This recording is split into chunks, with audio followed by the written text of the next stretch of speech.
Hi everyone, welcome on my channel. Even if honestly, I should welcome myself back on my own channel because I've been absent for so long, as you probably know if you used to follow me in the past. Why that has happened, I apologize, but honestly, I was working so much that it was very hard for me to keep filming tutorials, and at the time I would make some, I didn't have the proper equipment, so I would put my phone, which was an old iPhone, on a tripod, and I would be drawing in a very uncomfortable position just to avoid the shadows, and I don't know, the outcomes were just terrible, and I would always end up disappointed with the drawings I would make. I mean, the content of my tutorials was actually very informative, and you always gave me great feedback about them, which I thank you a lot for.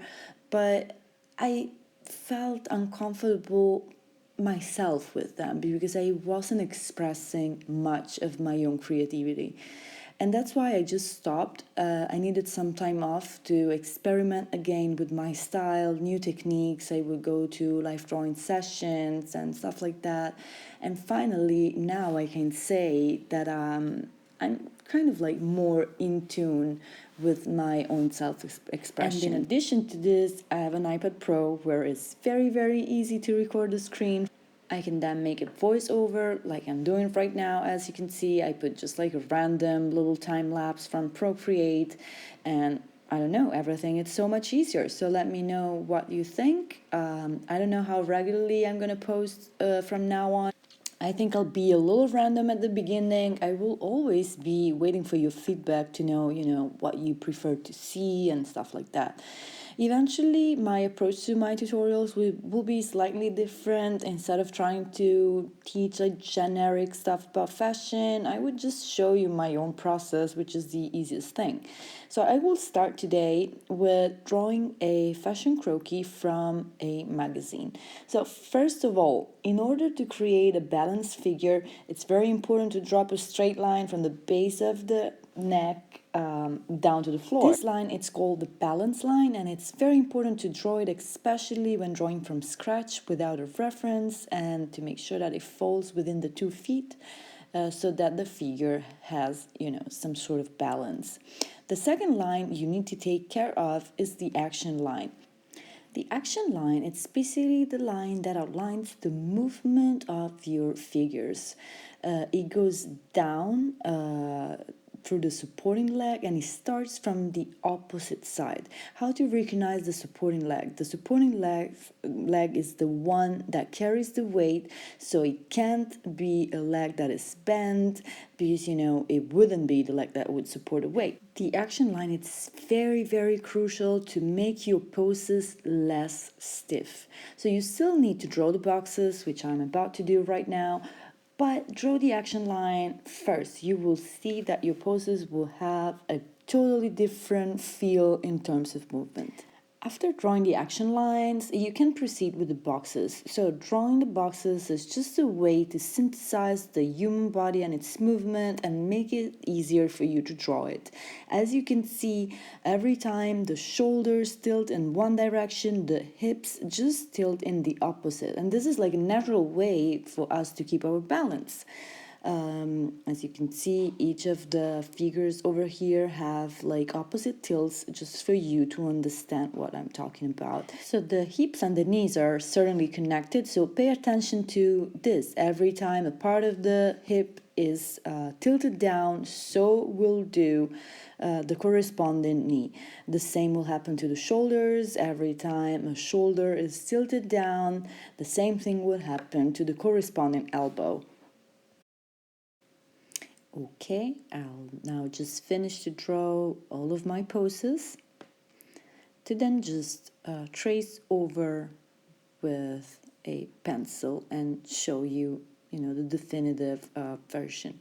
Keep in mind that I'm doing this using my iPad Pro. In real life, you can simply either draw on the magazine with a white waxy pencil, or you can draw on the top of your images with Photoshop, or you can do the same with an iPad if you have one, or if you don't want to damage your magazines and you don't have a computer or an iPad, you can simply use a piece of tracing paper and just trace on the top of your magazine. It's very important to do this because at first, when you look at like any pose, the model is of course wearing clothes, and it's very hard to figure out what's happening. So if you draw the action lines, balance lines, and the boxes on the top, it would really help you to understand the movement and tilts and what's basically happening in the figure you're about to draw. Even if I don't do it anymore, because I do it like in my mind, I still do it every time. Before putting pen to paper, I always examine the figure. I look at the tilt, what's happening in the shoulders, what's happening in the hips, and before putting pencil to paper, I would stare at my pose for a good 5 minutes just to understand all of the little details that make it so interesting. Because sometimes, minor details such as the tilt of a foot or, the curve of an hip, it makes an entirely different result if you ignore them or not. So you better make sure to interpret what you see and then go to drawing when you are sure of it. All right, I'll just finish to draw all of my poses right now.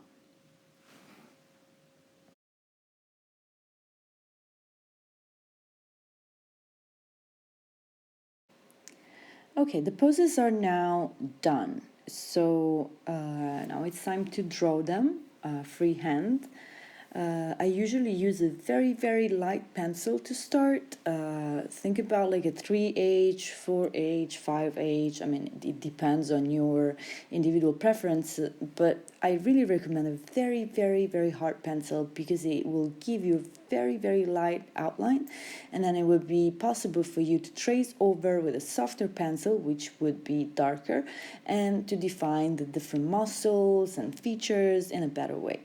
So looking at the magazine picture, I just start drawing the figure following the fashion standards. Like this can vary. It really depends on each one of you likes and dislikes. I usually draw 9 heads and a half, 10 heads almost. It depends on the kind of drawing that I'm doing.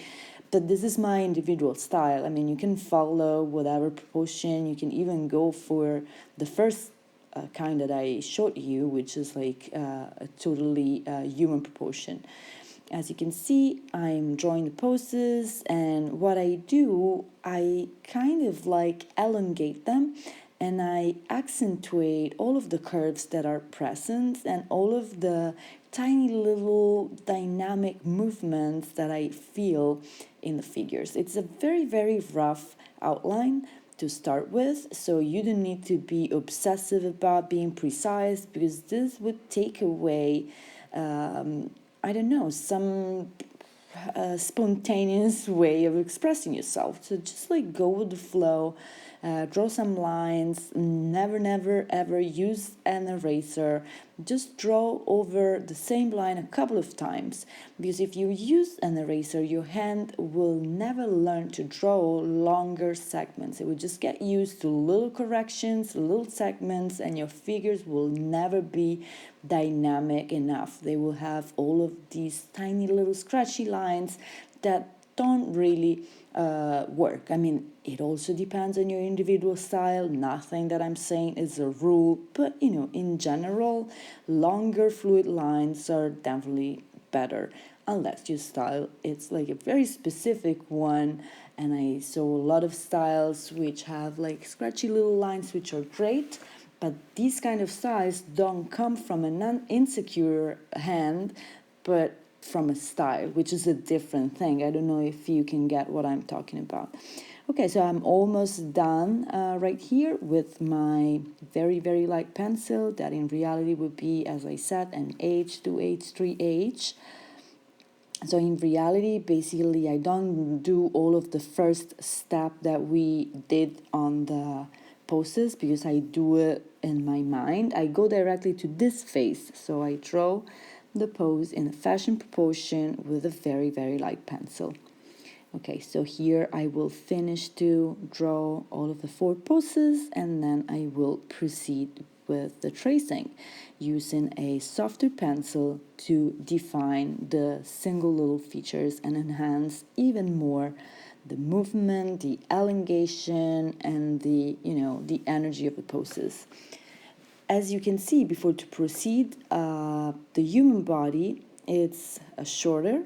The torso, it's longer in the human body, as opposed to the fashion croquis, which has a shorter torso and longer legs, especially from knees down. So we don't distort the body that much from the top of the head to the knees. We just distort the body from the knees down.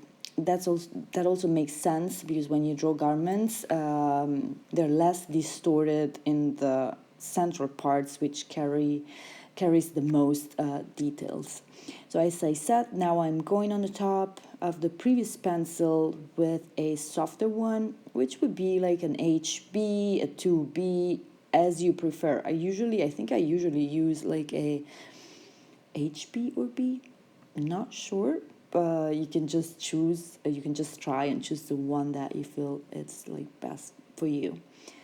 And I'm simply busy. I'm just getting rid of all of the little lines that I don't need. I'm getting rid of the possible mistakes that I did. So here the legs were definitely too far apart, and I can fix that just going on the top with my softer pencil. So I'll just keep finishing all of the poses right here so you can watch through.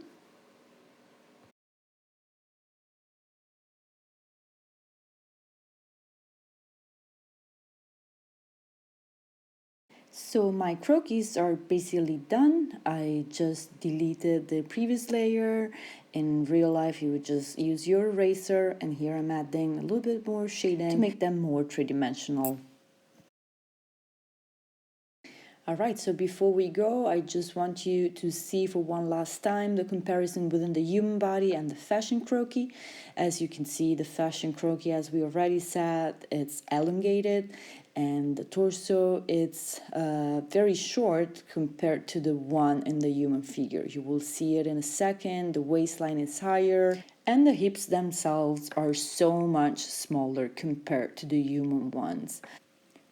The legs are super long, especially from the knees down. As you can see, there's one wool extra section. So at the end of the day, the heads count for the fashion croquis is 9 heads and a half, and for the human body is 8 heads. Of course, you can still change a little bit the proportions according to what you like the most. And basically we are done. All right, so I really hope you enjoyed this tutorial. Please let me know in the comments below what you think about it, because I've been absent for so long and I need your feedback about everything. Enjoy your day, and I'll see you soon on Glamnesses. Bye!